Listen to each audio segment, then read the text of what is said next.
Assalamualaikum warahmatullahi wabarakatuh.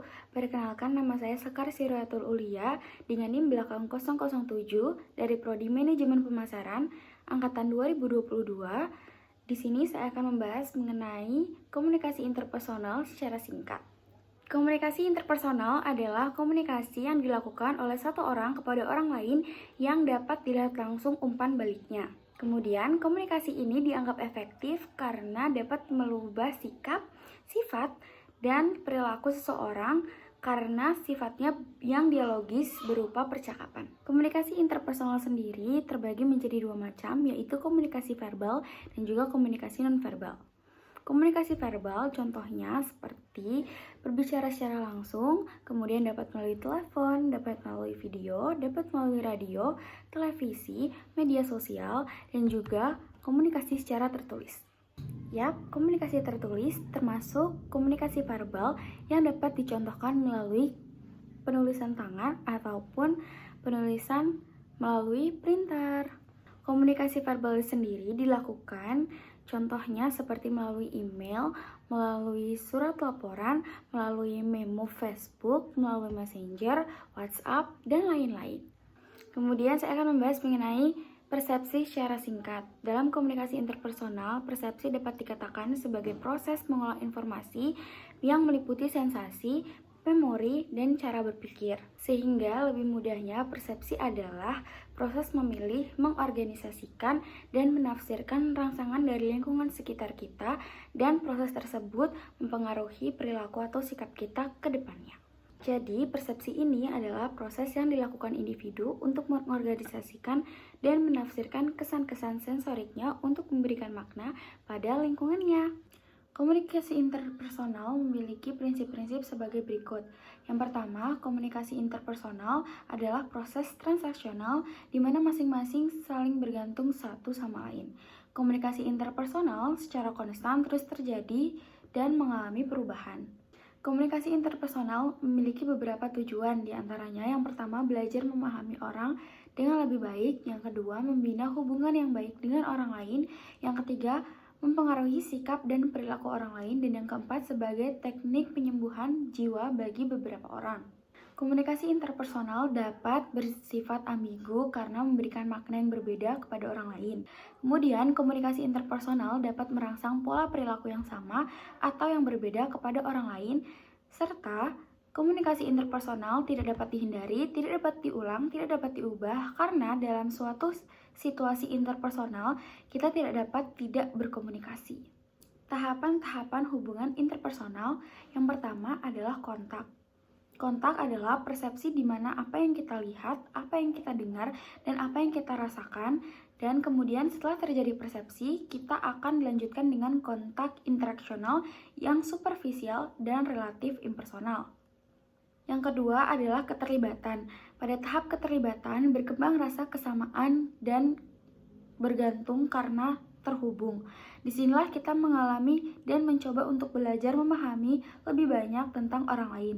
Dalam fase keterlibatan, terdapat dua fase, yaitu fase menguji dan fase mengintensifkan. Tahapan ketiga adalah tahapan keakraban. Pada tahapan ini, kita berkomitmen pada diri kita sendiri untuk tetap mengenal lebih jauh kepada seseorang untuk membuat sebuah hubungan seperti teman dekat atau pasangan. Kualitas dan kuantitas pertukaran interpersonal berkembang dan menjadikan kita menjadi lebih sering membicarakan secara rinci tentang hubungan tersebut. Yang keempat, ada kemunduran. Pada fase ini, tahapan kemunduran adalah ketidakpuasan interpersonal yang dimulai dialami saat berinteraksi. Jika fase ini terus berkembang, maka fase ini akan berlanjut menjadi fase kemunduran interpersonal. Kita mulai menarik diri atau menghindari untuk berinteraksi, tidak lagi saling berbagi, seringkali diam, atau minimnya kontak fisik. Dan disinilah konflik berkembang dan sulit menemukan solusi yang terbaik. Kemudian tahap kelima adalah tahap perbaikan.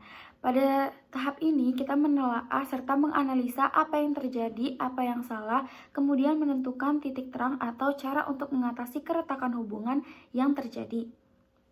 Untuk memutuskan memperbaiki hubungan, kita harus memasuki fase perbaikan interpersonal yang di mana kita berkomunikasi dengan pasangan atau lawan bicara kita mengenai apa yang ingin kita lihat, apa yang ingin kita lakukan, serta apa yang ingin dilihat dan dilakukan oleh lawan bicara kita. Kemudian, disinilah ada tahapan negosiasi di mana kita dan lawan bicara kita mencoba memperbaiki hubungan. Kemudian tahapan yang keenam adalah tahapan putusnya hubungan. Pada tahapan ini, ikatan antar individu benar-benar putus. Pada awalnya, putusnya hubungan umumnya berlangsung dalam bentuk perpisahan interpersonal. Jika perpisahan ini diterima dan jika hubungan sudah tidak bisa diperbaiki, maka kita akan memasuki fase perpisahan sosial. Kemudian terdapat pula faktor-faktor yang mempengaruhi komunikasi interpersonal. Nah, yang pertama adalah percaya, merupakan faktor yang paling penting.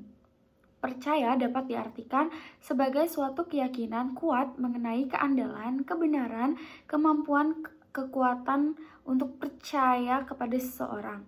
Dalam hubungan interpersonal, percaya dimaksudkan untuk membuat keyakinan kita terhadap perilaku seseorang guna meraih tujuan yang telah ditetapkan di mana terdapat ketidakpastian dalam mencapainya serta situasi yang mengandung resiko.